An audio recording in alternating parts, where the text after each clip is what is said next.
What is up, YouTube? Matt McKeever here. Hope you guys are having a good Monday. It's another Monday night marijuana madness. We're pretty sure this is week 49. So it's almost been a year now since I started smoking weed in my bathroom on Monday nights just to hang out with you guys because it was COVID and we were locked down. And what else were you going to do?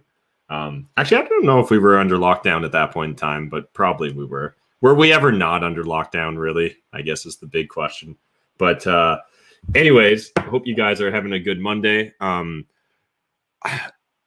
more I read about this cryptocurrency stuff and NFT guys, like it makes no sense and it makes complete sense for the world we live in. So I see a few of you had serious questions. I'll answer the serious questions first. So hit me up and then I'm going to smoke some weed. And then we're going to chat about things that don't matter at all. Hey, Matt, if you demo most of the hardwood, such as cabinets and some drywall, do I have to put the whole house up to code? Obviously, talk to your building department and find out exactly what you're doing. It's really tough for me to say over the phone, but if you're changing the floors, so hardwood, nope. If you're changing cabinets, so just the switching out the boxes on a kitchen, nope.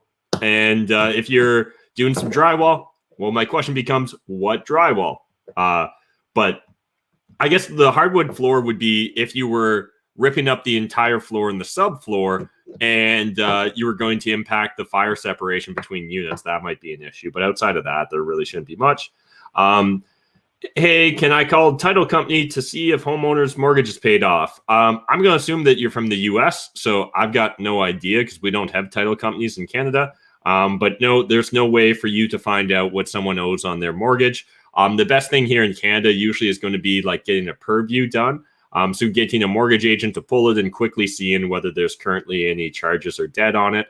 Otherwise, before closing, your lawyer will do a title search and that'll let you get to the bottom of it. I guess in theory, you could go about doing your own title search, but yeah, I actually don't know how that plays. Hey, Mr. McKeever, if I want to buy a duplex in London, do I need a landlord license? How long does it take to get? How much money? Anything else I should know? Dave, the answer is yes. The rest of the questions, I don't know. It'll be on the city's website.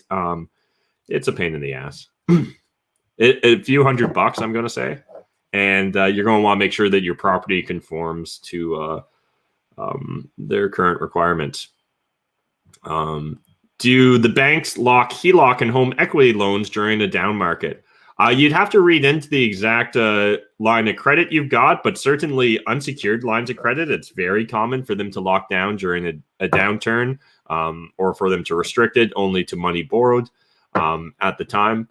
Home equity lines of credit, I'm less certain, and it'll likely depend upon the exact product, but I think it's going to be less common that they fudge around with it on you. But again, reminder, you're still probably going to be at an 80% loan to value. Hey, Matt, can I build a house on agricultural land? Like if it's zoned purely ag, you're probably going to have to talk to your city and get an exemption. But yeah, you probably can't just understand you pretty much can't do anything in the world, right? Like just understand that someone somewhere wants a cut and they want to have a say over what you're doing. So, if right now you're allowed to do something, it's only because someone hasn't gotten around to making it illegal yet or requiring you to at least fill out a form. And so when you're talking about building on agricultural land, they definitely have restrictions on that. Yeah, it's stupid. I grew up on a farm. It's hard to sever land or be able to build additional dwelling units on the land because they want it saved for farmland. All right. Well, let's smoke some weed, and then I'm going to talk about crypto because that's what's top of mind today.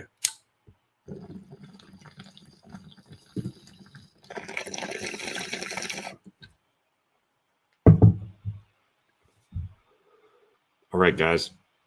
I'm not sure how many of you are following along with crypto, how many of you pay attention or not. Doesn't even really matter. But what is currently going on with Ethereum today is just mind-blowing to me. And the run Ethereum's been on for the last, however long it's been, at least last week, has been insane. And so the only reason I even pay attention to Ethereum, because it wasn't my intentions to own a lot of Ethereum or invest really into Ethereum. Definitely, I would still claim to be a Bitcoin, at least lower M maximalist. And the only reason I was dabbling with Ethereum was to dabble with NFTs, and it was really just like the way Bitcoin maximalists describe almost anything that's not Bitcoin is it's a scam. So essentially, I was just like, hey, let me play along in these NFT scams and see what happens. Now, again, there is some legitimate reasons why individuals might want to invest or acquire NFTs. And I think that we're really still in the incubation period, or like it's so early right now in the world of NFTs. There's a lot of opportunities and upside in the future. I'm personally pumped for Gary Vee is going to be doing his 5.5 drop this Wednesday. I'm looking forward to grabbing a few of those. But anyways, what I specifically want to talk about today was Larva Labs recently just launched their Meepit project. And now Larva Labs is the ones that did CryptoPunks. I'll circle back to CryptoPunks in a second because it ties in here to Meebits. But they did these Meebits and they were released today. You could mint them. I was scrolling through my Twitter and I saw some one of the NFT Ether Twitter accounts I follow tweet out that someone had just bought one like on the secondhand market for 100 ETH. I was like, shut the fuck up. Like $300,000 USD today already, or maybe it was 85 ETH. It was 85 ETH, I think. But again, like $269,000 is something crazy. I was like, this is fucking insane. No way. And then immediately after that, I saw another one sold for 100 ETH. I was like, what? Like, how does this even make sense? Like, these are hundreds of thousands of dollars in theory of money being passed around. And then I was like, well, how many of these Meepits were there, and started looking into it. And my math may not be perfect here, but roughly, let's call it, and let me pull up the screen share so I can show you what a Meepit is. But essentially, I think that what they did was release like 5,000-ish for sale, and there's like 15,000 that you could claim if you essentially were a previous supporter of their projects. Sorry, I'm just trying to find where I can actually go. Okay, here we are. And so anyways, I'm pretty sure they sold roughly 5,000 of these today is what I saw people talking about on Twitter. This is what a Meebit is for anyone that's curious. This is a Meebit. So again, reminder, they did CryptoPunks originally, which is like one of, or the first NFT project. I've talked to you guys a little bit about CryptoPunks in the past. We'll get back to that because that's also absurd in a way. And like, it's one of these things where I'm saying it's absurd, but it also makes complete sense in my mind. And I want to circle back to that concept as well in a second. But first of all, these are the Meepits. These skull ones, the VR ones, the pig ones, the elephant ones, they're the super rare ones. And then there's also, like, turns out this whole other one's anatomy, which I'm going to circle back to that again in a second here, guys. But if I understand the basics here, they essentially sold approximately, was it 5,000? How did that work now? I want to make sure I'm right, because there was a couple different projects I was kind of researching and trying to get better understanding of. So how many was there?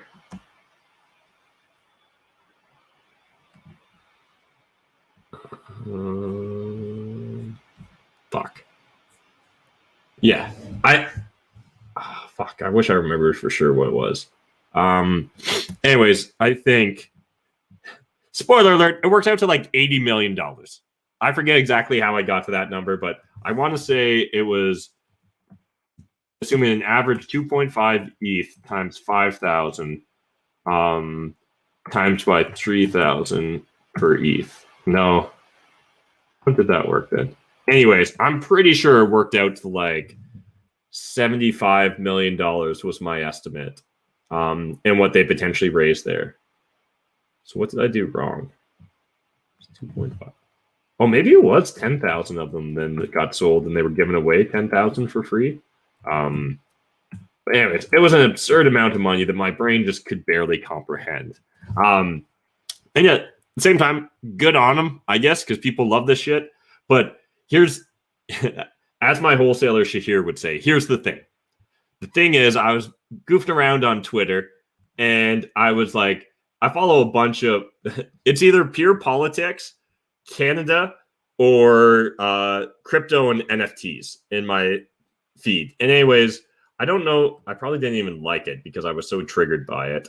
But I was scrolling through, and a couple of the NFT accounts I follow were tweeting out about some of these rare meepits that were pulled. And then I happened to see another tweet from Larva Lab saying, like, hey, reminder, we've sold out of meepits now, but if you still have your CryptoPunk, you can claim your free meepit. I was like, hey, I own a CryptoPunk. I can get a free meepit. And like these were selling for like 2.5 ETH each, or at least some of them were. And I was like, well, this seems kind of cool. Okay, let's go get my free meepit. And you know, I was like, fingers crossed, like let's get a rare meepit. Let's get a rare meepit. We didn't get a rare meepit. Let me actually, I don't even know if I remember my number now.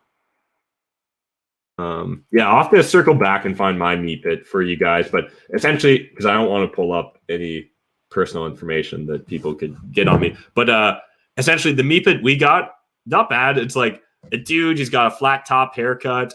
He's in a black and white suit, and then he's got green sneakers. So, I mean, all things considered, I'll take it. But then I saw some dude tweet out that he had just pulled this meepit. And I was like, damn, that looks rare. And then I saw some of the biggest ETH accounts I follow being like, dude, that's the rarest one I've seen yet. I was like, God damn. And let me just refresh here. But so this guy got it earlier today, and there's already been 5 bids on it. The highest bid right now is for $373,000 USD. This is something this guy got today. So I was like, okay, I need to figure out who the fuck this guy is. Like, who the fuck is Betmore, and why? Like, again, this is all just fun. Like, this is just the absurdity of the world we exist in. I was like, okay, let me check out his OpenSea account. I want to see, you know, did he buy these meepits? Did he have CryptoPunks? Oh shit, he's got 3 CryptoPunks and 3 meepits. So it means he probably got these for free. God damn, he literally just made, what was that again? $373,000 if he decides to sell. And yet, you know what? I bet that before this craziness is over, he'll probably be able to sell it for $500,000 USD, straight up. That would be my bet. Not saying I would pay it for this one thing, but legit, right now, someone's willing to pay $373,000 USD for it, or at least the equivalent in ETH. And it's just like, and it feels right, I guess, in a way, that this thing is worth that absurd amount of money. Because, I mean, right now, we've got lockdowns that don't make sense. We've got masks that, like, the science doesn't necessarily back up. We've got people that need to double mask while still having a vaccine. All the craziness that is the current reality we find ourselves in. This actually seems like one of the more sane things. The fact that people are just like, fuck it, system's crazy. I'm just going to waste my money on the internet. Because, yeah, I don't know how else to interpret that other than that. Although, all this being said, I think that Gary Vee is going to roll out his NFT on March or May 5th. I think that Gary shouldn't want to rape and pillage his audience just to make quick buck. I could be completely wrong, but I just don't see why he would want to. And again, just talking through some of the basic math, it sounds like he's going to do a Dutch auction for his sale, with the floor being 0.5 ETH. And it sounds like he might sell about 5,000 of those. So again, if I assume an average sale of 1 ETH, which I think is like very conservative, understand that at ETH's current price of 3,300 USD, if Gary was to sell 5,000, he stands to raise $16.5 million USD.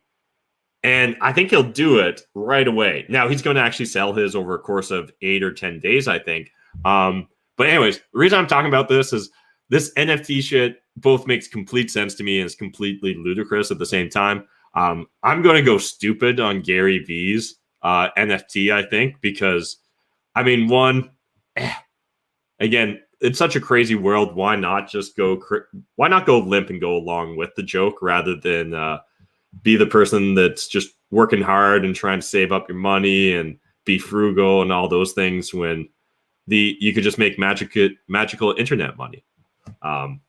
obviously I'm just kind of having fun here, guys, but it is a weird time. Like I, at the same time, that Meebit I just showed you, you could buy that, or you could buy like 2 apartment units in London, Ontario. So again, like all this is just wild. But I guess I'll use this random monologue here to simply say, like, if you don't think inflation is here, you're fooling yourself. Like, I think capital is fleeing like fiat currency at a wild rate. I think it's literally running in every direction because anything is better than fiat at this point in time seems to be the takeaway I learned from these sort of crazy things. Because again, I not even hating on the individuals that are choosing to do this.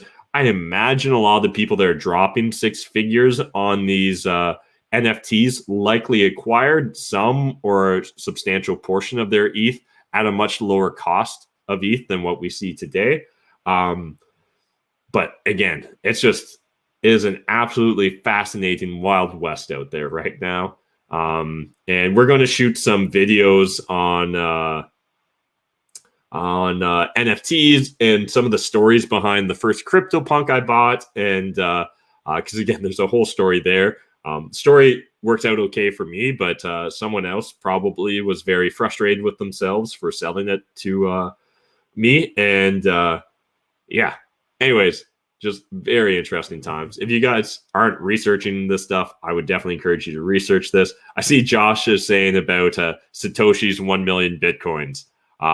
Yeah, it is wild when you think about that. I see Russell is a fan of believing it was Hal Finney that was Satoshi. I think the one thing that a lot of no one actually knows who Satoshi was. And if you do, Russell, that would make you one of one. But I think most people that have looked into this do believe that one way or another, the keys to that $1 million Bitcoin is burned. And a common reason at this stage why they say that it must be burned is who would have had the fortitude to not want to dip into that, right? Like if you're literally staring at $75 billion in USD, I mean, it's going to be tempting to want to tap into that money because 1, it's going to make you one of the richest people alive instantly. And 2, that's like real capital, right? Like you could probably borrow and lever up against that. And again, no one controls you the way that almost anyone else that's on the Forbes, richest list. All those people are still have some of their companies, some of their wealth controlled by governments, by other shareholders or other stakeholders in the corporations or entities they're invested in. And so again, you would literally probably be the most powerful or richest person alive if you were to tap into that wallet. And so, yeah, anyways, that's one of the common theories you'll hear is that the keys must have got burned. So whether it died with Hal Finney, whether it's someone that just decided they were going to forget the keys or threw it away, whether it was aliens, who knows? But definitely it's fascinating to think about. Our currency doesn't seem to be holding a lot of value if you measure it against just about anything other than other fiat currencies.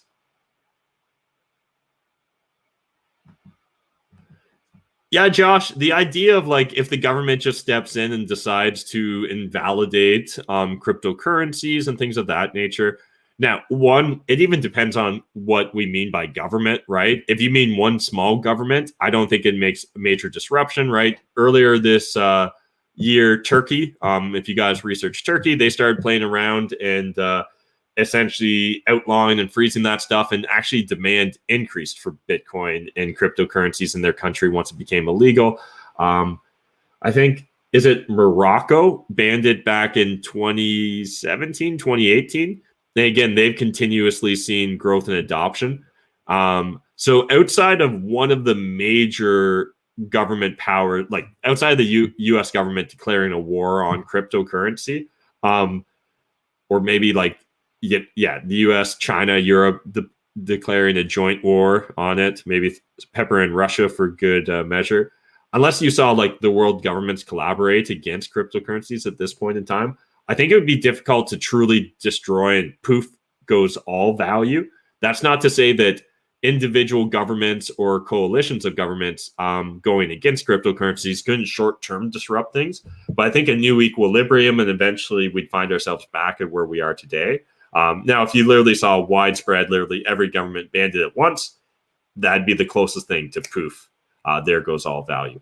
However, I think one thing to be aware of with like the NFTs I was chatting about, and one, like I want to be very clear, I meant to do a disclaimer at the start. I don't think anyone should get into this unless you're gambling, right? That's kind of why I was joking and making fun of it. So again, I view this as like research. This is the same sort of like School of Hard Knocks tuition that I paid by just buying real estate, right? And learning as you go along. You just buy a couple NFTs, a couple cryptocurrencies, and force yourself to learn as you go along. Yeah, I think that makes sense. But I definitely think that it's risky for anyone to put their life savings in this space, especially without proper research. Definitely you shouldn't listen to one YouTuber and do it. But I think it's a great time to start learning, start educating yourself. Right now, we're reading the Bitcoin Standard with my book club, right? So I'm regularly recommending that to you guys. There's the Bullish Case for Bitcoin, which is a article you can read for free. There's also the Bitcoin white paper. And then every other sort of crypto project will be have its own white paper, right? That you can always research. But yeah, I don't know. It's strange times. These NFTs are fascinating to me, but like there's going to be so many people get burned on so many of them. I'd like to think that my approach is slightly more unique. Maybe I'd like to think of myself as a value investor when it comes to NFTs. So the reason I like Larva Labs is because they were kind of first to do it. So I think that there's oftentimes, especially in these collectible spaces, certain value in being early generations. Now, again, that doesn't guarantee that you're going to succeed just because you were first to do it.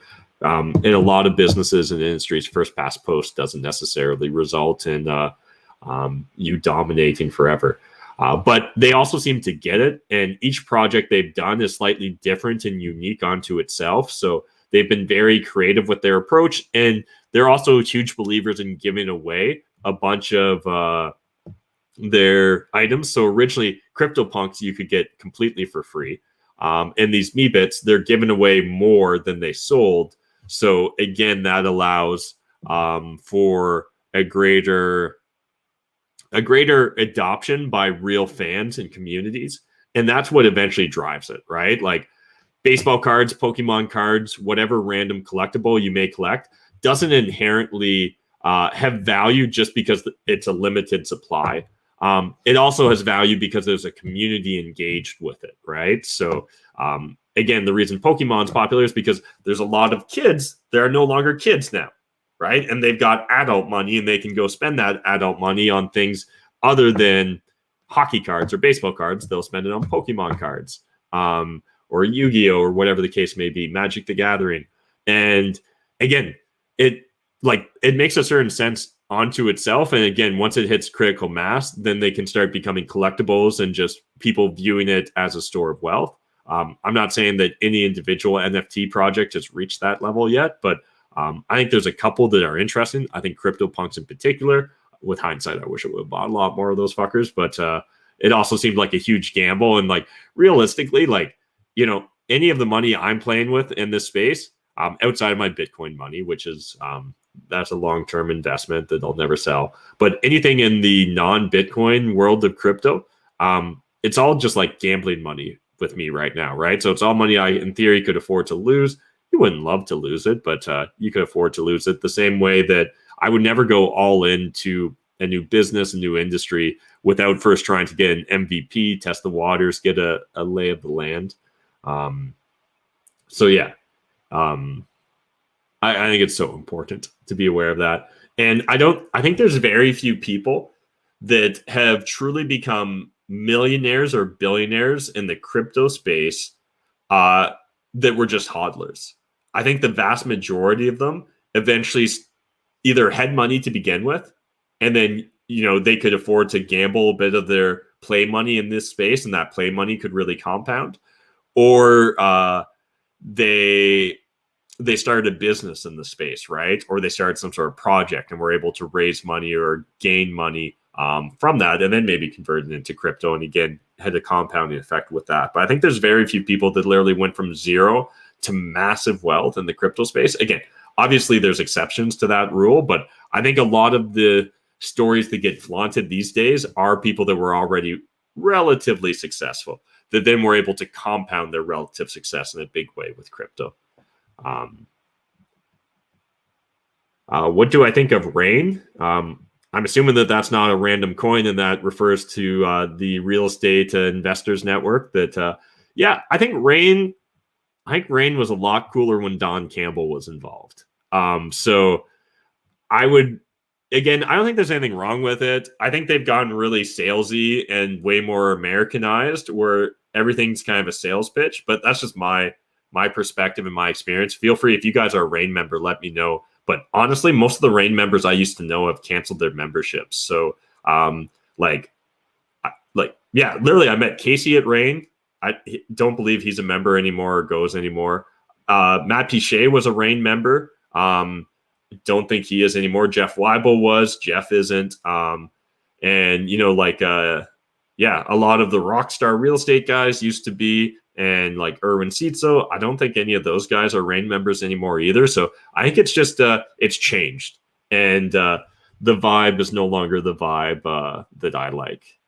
So I think if you're looking for a similar community, like Cashflow Tribe is legit Canada's best real estate investor community. Obviously, I own it, so I am biased, but you can also join for free and have a free membership. There's free courses. Free training, weekly training, lots of stuff you can check out there. As far as what's the best account to like buy cryptocurrency or trade cryptocurrency in and stuff like that, guys. One, I definitely don't want to say that I'm an expert by any stretch of the imagination. If you're Canadian, I personally like the very simple process of buying on Shakepay. I think that for a lot of beginners, it's an easy way to get set up. And I think most people have a smoother onboarding experience with Shakepay than a lot of the other options out there. But one thing I will say is if you do use Shakepay, if you're putting any significant amount of wealth into it, you need to take your coins off the Shakepay app, right, and put it onto your own wallet, ideally a cold storage wallet. So I think there's a few cool options out there, but what's the one I'm trying to think of? Open Ledger is, I think, the easiest one, right, to use. Cold Card seems cool, but I think it is a lot more complicated than most people need. And we've never used Trezor, but we just bought a Trezor to join and check it out. So let you guys know how that goes. Essentially, like one of the things I'm trying to do right now is buy every type of wallet. We're setting up a Bitcoin node, going to set up a Lightning node in the future, and going to keep just experimenting, exploring with this stuff, and trying to learn as much as possible. Because again, this is my tuition right now. Appreciate the love for Cashflow Tribe. Would you recommend starting house hacking at this time? I would always recommend house hacking. So yeah, I'm always pro house hack. I guess the only thing that you really need to consider about house hacking at this point in time is like, does it still make financial sense, right? Or could real estate hacking rental hacking make more sense for you? Because again, it may or may not depend upon your exact situation. But I definitely think that there's a lot of markets and neighborhoods and cities where you can buy properties that still make a lot of sense. But again, that doesn't necessarily mean that every property makes sense from a house hack perspective. So the big thing is, one, knowing what your goal is, right? So is this primarily a financial decision or primarily a lifestyle decision?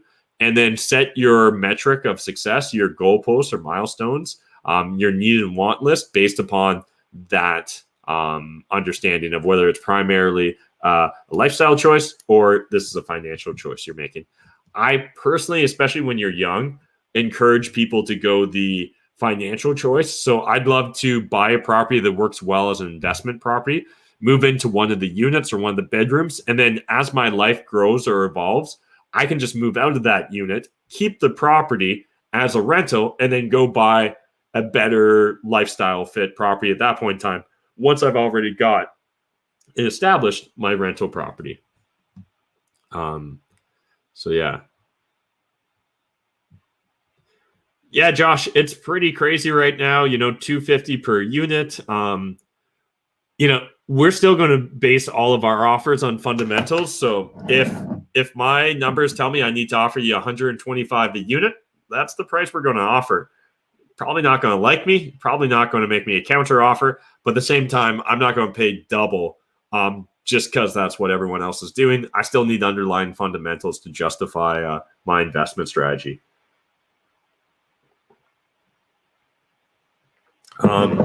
Do I invest as LP or syndication?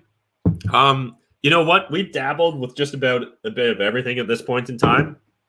Right now, we're not really doing either. We just, for like some of my most recent apartment buildings and acquisitions, again, not everyone's going to be in the position to do this day one, because I wasn't in the position, but after more than a decade of doing this, you build up relationships, you build up a reputation. And so now we're able to borrow at pretty high loan to values from private lenders and simply do that without necessarily giving away much equity or having to borrow much for the down payment. So that's how we kind of do it now. But, back in the day, we paid a lawyer a lot of money to draw up a GPLP structure for us. As our business and business model evolved, we decided that wasn't the right structure. For a short period of time, we were taking on private partners and just selling a percentage of the equity to like one or two private partners. And again, as we kind of evolved and got more experience and more proof of concept under our belt, and we're able to kind of show and showcase what we've done in the past, we were then able to leverage that into those private lenders that would allow us to borrow at much more favorable terms than like a lender ever would. No, high interest rates, but still works.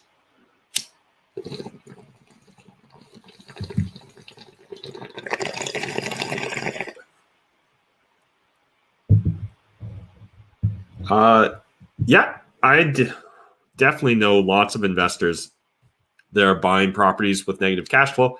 I think they're crazy, but they're definitely out there. Almost any investor buying right now in Toronto, Vancouver, Victoria, Montreal, Ottawa, any investor buying in those markets, there's a good percentage of them that are losing money. Look at most Toronto condo investors, right? Most Toronto condo investors are really excited if they're able to break even or lose less than $100 a month.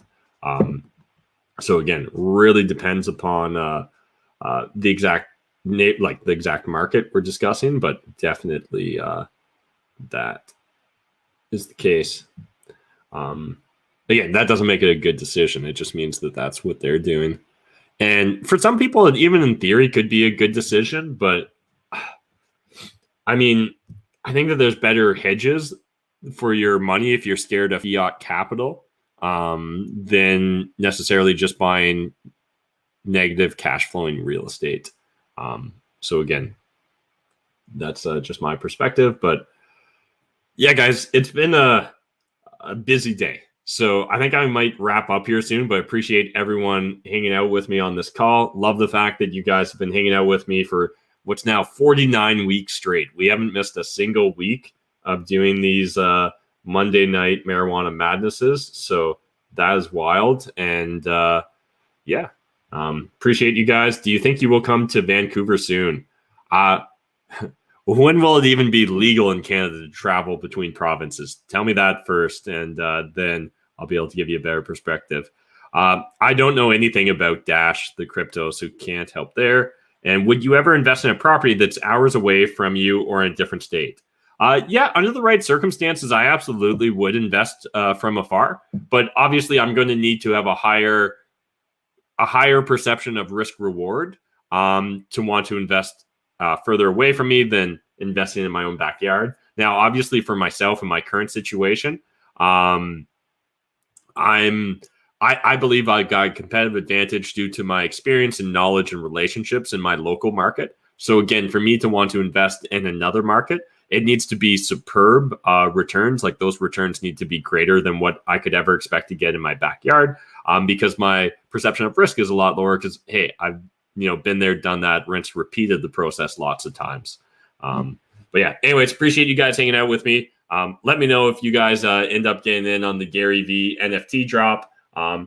Tweet at me if you do. Let me know. I'll probably buy some on the second market or secondhand market as well. But otherwise, yeah, if you guys are dropping 6 figures on these NFTs, slide into my DMs and explain whether you made your 6 figures in crypto or whether it was pre-crypto. Thanks, guys. See ya.